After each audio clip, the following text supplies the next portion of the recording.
Saudara yang saya kasih dalam Tuhan Yesus Kristus, pada pagi hari ini saya akan berbagi pengalaman tentang kebenaran firman Tuhan yang terdapat dalam kitab Injil Matius pasal yang ke-4 ayat yang ke-19.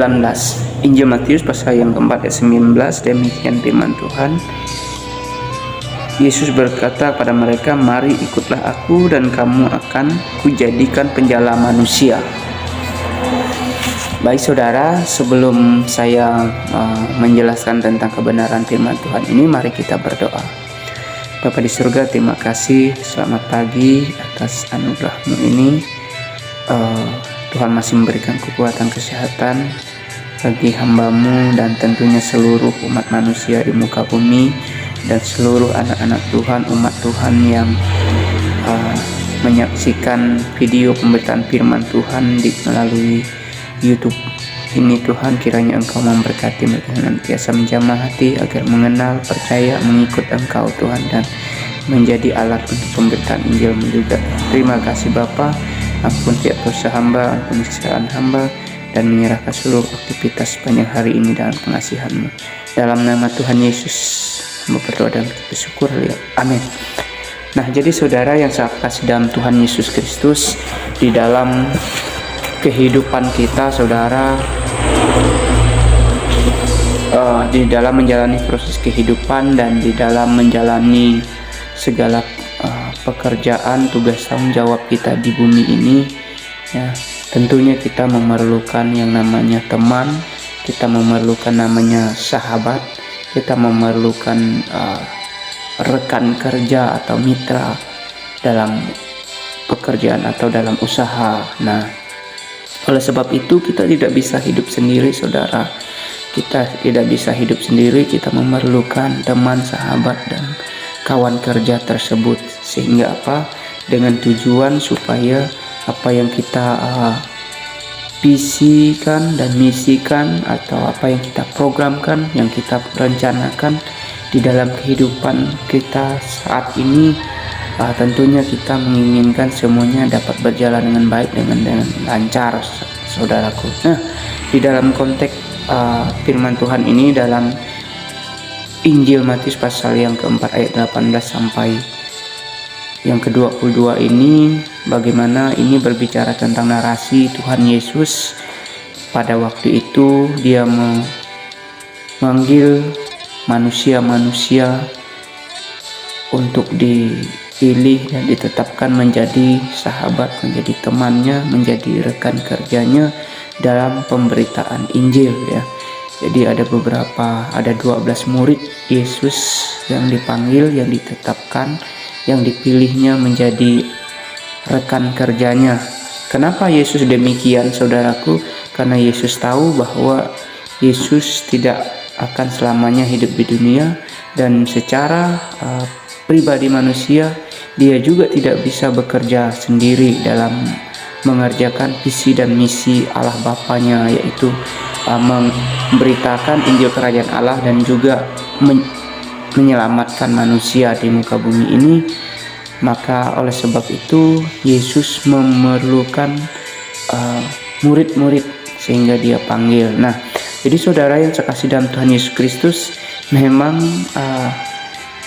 luar biasa ya hikmat kuasa Tuhan Yesus ini dalam memanggil para muridnya. Nah, dan tentunya konteks ini, pemanggilan Yesus akan para muridnya ini juga berlaku kepada kita sekarang, konteks kita masa sekarang, orang Kristen zaman sekarang, ya. Jadi setiap orang-orang yang dipanggil menjadi pengikutnya, menjadi pengikut Kristus, ya, tentunya ada syarat-syarat yang harus dilengkapi dalam mengikut Yesus. Nah, kalau kita belajar dari firman Tuhan ini, ada beberapa syarat yang harus seseorang penuhi dalam mengikut Yesus. Yang pertama itu, mengikut Yesus harus atas dasar iman. Mengikut Yesus harus atas dasar iman kepadanya. Mengapa? Ketika saudara mau mengikut Yesus, maka harus atas dasar iman, harus atas dasar keyakinan kita, hati kita ini benar-benar percaya mengakui Yesus itu sebagai Tuhan Juru Selamat, percaya pada penderitaan Yesus, percaya pada kelahiran Yesus, percaya pada kematian Yesus di atas salib, percaya pada kebangkitan, percaya pada kenaikan Yesus di sorga. Kita harus percaya semuanya itu, meyakini semuanya itu, sehingga dengan dasar iman kita akan kuat, kita akan teguh menghadapi segala rintangan, pencobaan, dan segala ujian-ujian iman yang akan kita hadapi ke depan, dan kita tidak akan berpaling daripadanya, kita tidak akan murtad daripada iman kita ketika kita mengikut Yesus. Nah, yang kedua, dalam mengikut Yesus, syarat yang harus kita lengkapi, kita harus mengikut Yesus atas dasar pertobatan. Kita harus bertobat, saudara. Mengikut Yesus itu kita harus mengalami pertobatan. Pertobatan itu artinya kita meninggalkan kehidupan lama kita. Kita meninggalkan kehidupan lama kita dulunya yang masih hidup di dalam penyembahan berhala. Kita tinggalkan, kita tanggalkan. Dulunya kita hidup belum memiliki Tuhan yang benar. Kita masih percaya kepada hal gaib. Kita percaya pada penyembahan berhala. Masih percaya pada benda-benda mistik, jimat, dan lain sebagainya. Kita masih hidup dalam kejahatan, kita tidak pernah ibadah. Dan ketika kita mengikut Yesus, kita harus bertobat, kita harus meninggalkan kehidupan lama, dan kita harus hidup baru seperti yang Tuhan kehendaki. Kita harus hidup selaras dengan kebenaran firman Tuhan gitu. Nah, kita harus meninggalkan hawa nafsu duniawi kita harus meninggalkan hawa nafsu kedagingan kita. Yang ketiga, syarat mengikut Yesus yang harus kita lengkapi dalam firman Tuhan ini, yang ketiga, kita mengikut Yesus itu harus atas dasar panggilan. Ingat dalam Yohanes pasal yang ke-15 ayat yang ke-16, saudara, bahwa di sana Yesus sangat jelas mengatakan bahwa bukan kita yang memanggil Dia, tetapi Dia yang memanggil kita untuk hidup menghasilkan buah yang tetap, buah yang banyak baginya. Nah, kita hidup untuk Kristus, ya, dipanggil dan dipilih, ditetapkan oleh Tuhan, bukan maunya kita. Kalau kita hidup bukan karena panggilan Tuhan, maka bisa saja nanti kita akan berpaling iman ketika kita menghadapi segala pencobaan, tantangan iman tadi. Yang keempat dalam mengikut Yesus harus siap menderita dan berkorban. Nah, saudara, dalam mengikut Yesus kita harus siap menderita dan juga harus siap berkorban, seperti para muridnya ini, Andreas, Petrus, Yakobus ini, dan teman-teman yang lain. Ketika dia mengikut Yesus, dia harus siap menderita dan siap berkorban. Artinya berkorban apa? Dia harus siap meninggalkan pekerjaan lamanya sebagai penjala ikan, dan juga dia harus siap meninggalkan keluarganya, dan dia fokus pada panggilan memberitakan Injil. Nah, menjadi penjala manusia. Menjadi penjala manusia ini artinya itu memberitakan Injil Tuhan, memenangkan banyak jiwa, dan juga hidup dalam kebenaran Tuhan, menjadi contoh teladan bagi banyak orang. Ini lebih spesifiknya begitu. Jadi menjadi penjala manusia, memenangkan jiwa, membawa orang bertobat kepada Tuhan Yesus, membawa orang menerima Yesus dan hidup dalam kebenaran. Itulah yang dimaksud penjala manusia. Memberitakan Injil, memberitakan kabar baik tentang Yesus sebagai Tuhan Juru Selamat, dan membawa orang itu percaya kepada Tuhan Yesus sehingga mereka juga diselamatkan.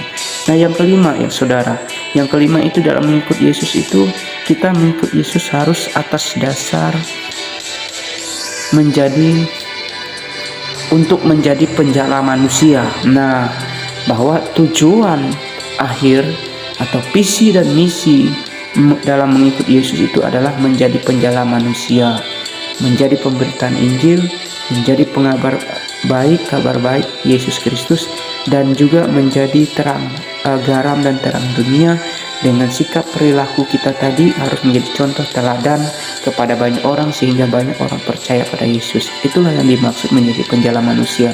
Nah, saudara yang kasih dalam Tuhan Yesus Kristus, mari rekan-rekan, baik hamba Tuhan maupun orang percaya, orang Kristen, kemudian gereja-gereja, jemaat-jemaat Kristen dimanapun berada, mari jadikan hidup kita ini sebagai garam dan terang dunia. Garam dan terang dunia untuk menyinari, untuk mempengaruhi manusia-manusia yang masih hidup di dalam dapat mengenal, percaya pada Yesus dan hidup dalam kebenaran Tuhan Yesus itu, dan mereka mengalami pertobatan iman kepada Tuhan Yesus dan sehingga mereka diselamatkan. Dengan cara apa? Kita harus hidup selaras dengan kebenaran firman Tuhan, dan kita memberitakan firman Tuhan, dan juga kita menjadi berkat bagi banyak orang. Dan saudara yang belum percaya pada Tuhan Yesus, mari, kata mari ini ajakan daripada Tuhan Yesus. Ikutlah Yesus jikalau saudara ingin melihat kehidupan, ingin mendapatkan keselamatan hidup kekal. Ikut Yesus, percaya Yesus, dan bertobat daripada iman yang lamanya, kepercayaan lamanya, atau kehidupan lamanya. Ikut Yesus sehingga pada akhirnya kita akan bersama-sama melihat kerajaan Allah itu bersama dengan Tuhan Yesus di surganya. Demikian firman Tuhan dapat saya sampaikan. Semoga firman Tuhan ini menjadi berkat dan mengubah hidup kita, dan kiranya setiap kita yang menyaksikan, mendengarkan renungan